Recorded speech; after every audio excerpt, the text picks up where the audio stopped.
వసతి గృహాల్లో విద్యార్థులకు నాణ్యతతో కూడిన భోజనాన్ని అందించాలని వికారాబాద్ జిల్లా కలెక్టర్ ప్రతీక్ జైన్ అధికారులను ఆదేశించారు. పరిగిలోని గిరిజన బాలికల పాఠశాల, మహాత్మా జ్యోతిరావు పూలే బాలికల పాఠశాలను జిల్లా కలెక్టర్ ఆకస్మికంగా తనిఖీ చేశారు. వంటగదిని, విద్యార్థులకు అందించే బియ్యాన్ని పరిశీలించారు. వంట కోసం, తాగునీటి కోసం నాణ్యతను పరిశీలించేందుకు 12,000 H2S టెస్ట్ ఫైల్ కొనుగోలు చేయడం జరిగిందని తెలిపారు. జిల్లాలోని ఉన్న ప్రతి పాఠశాలలో తాగునీటిలో ఏదైనా బ్యాక్టీరియా ఉన్నట్టు తెలుసుకోవటానికి ఈ వైల్ ఎంతగానో ఉపయోగపడుతుందని కలెక్టర్ తెలియజేశారు. వంట చేసేటప్పుడు విద్యార్థులకు భోజనం వడ్డించే క్రమంలో చేతులను శుభ్రంగా కడుక్కోవాలని సిబ్బందికి సూచించారు. వసతి గృహాలకు సరఫరా చేస్తున్న బియ్యం బాగులేనట్లయితే తిరిగి పంపించాలని అధికారులకు ఆదేశించారు.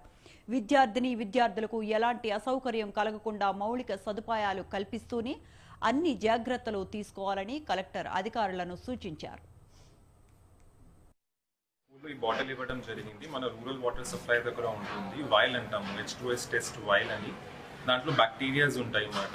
సో మన పిల్లలు, మన స్టాఫ్ ఏదో వాటర్ వాడుతున్నారు వంట కోసం, తాగునీటి కోసం. ప్రతి స్కూల్లో ఇది ఇచ్చేసి మనము వాళ్ళకి 24 hours ఉంచాలి అన్నమాట. For example every second Monday చేస్తున్నాము, వారంకి 2 సార్లు చేస్తున్నాము.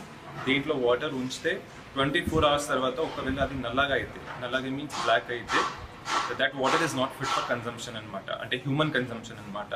అలాగా మొత్తం బ్యాక్టీరియల్ టెస్ట్ చేసి అప్పుడు మనము వాడుతున్నాము అనమాట.